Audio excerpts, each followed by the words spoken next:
Vlora po regjistron një numër të lartë shtetasish të huaj pranë zyrave të emigracionit.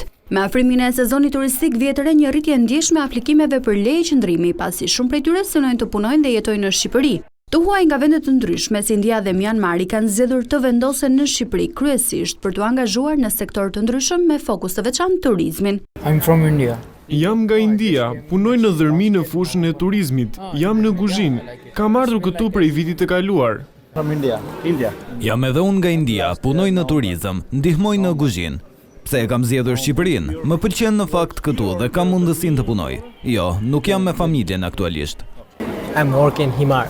Jam nga Myanmari dhe punoj në Himar. Punoj në një market aty dhe ndihem mirë. Sot po aplikoj për leje qëndrimi. Edhe në vendlindje kam bërë punë të ngjashme. Jam këtu edhe për shkak se përfitoj më shumë të ardhura. Ndërkohë nuk mungojnë as shtetasit nga Italia, veçanërisht pensionistët që kanë vendosur të jetojnë në Vlorë. Po ashtu ka edhe student italian që kanë zgjedhur të studiojnë duke e parë këtë si një mundësi të mirë për të ardhmen e tyre.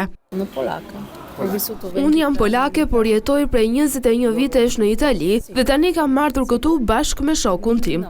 Më pëlqen këtu. Ka gjërat e mira dhe të këqija. Këtu ndihem më e sigurt se në Itali dhe këtë e vlerësoj. Unë jam pensioniste. Kam pa kohë këtu prej një muaj. Unë kam jetuar në veri të Italisë dhe tani zgjodha Vlorën për të jetuar. Çmimet? Ka disa gjëra që i gjen më shtrenjtë se në Itali, por në përgjithësi është okay.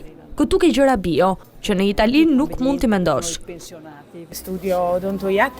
Jam në vitin e 2 të studimeve në degën e odontiatrisë. Nuk e pata këtë mundësi në vendin tim dhe erdha këtu. Sipas të dhënave, çdo e marrë dhe enjte shënon një fluks të lartë aplikimesh nga shtetas të huaj për pajisje me leje qëndrimi. Ata zgjedhin Shqipërinë jo vetëm për të punuar, por edhe për të studiuar dhe ndërtuar jetën e tyre këtu.